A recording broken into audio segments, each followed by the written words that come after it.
Nanalo na siya at nung nanalo siya, anong ginawa niya? Siya ang pinakaunang umatake kay President Rodrigo Duterte. Anong tawag sa ugaling ganito?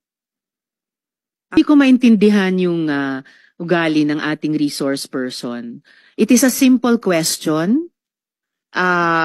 Paulit-ulit na this is politicizing. I don't appreciate this kind of attitude. Tolentino, do you have Madam Chair. Yes, Madam Chair. Hindi ko rin maintindihan ang ugali ni Senator Risa Ontiveros. And I do not appreciate, ano yung sinabi niya? I do not appreciate this kind of behavior and attitude.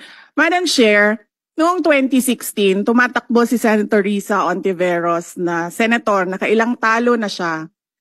So, Dalawa, Madam Chair. okay, dalawa. Natatakot siya sa pangatlong talo niya, kaya pumunta siya sa Davao. Humingi siya ng tulong. Tinulungan siya ng isang kagawad ng Davao na ngayon hindi na siya sinusuportahan. Humingi siya ng tulong sa akin, thinking na hindi mananalo si President Rodrigo Duterte. Kinausap niya ako ng kinausap doon sa law office ko sa Davao City. Sabi ko sa kanya, o sige, tutulungan kita. Chinika niya ako ng chinika. Tapos umalis siya. Siyempre, hindi naman siya tumutulong kay Pangulong Duterte. Hindi din totoo yung sinabi ko na tutulungan kita. Tinext niya ako. Pwede ba akong mag-follow up sa hinihingi kong tulong sa boto dyan sa Davao City? So sabi ko sa kanya, okay, sige.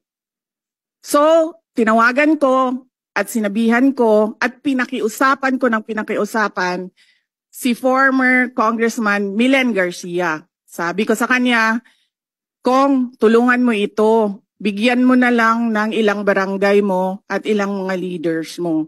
Ayaw pa siya tulungan ni former Congressman Milen Garcia. Pinakiusapan ko ulit, Kong, please tulungan mo na lang.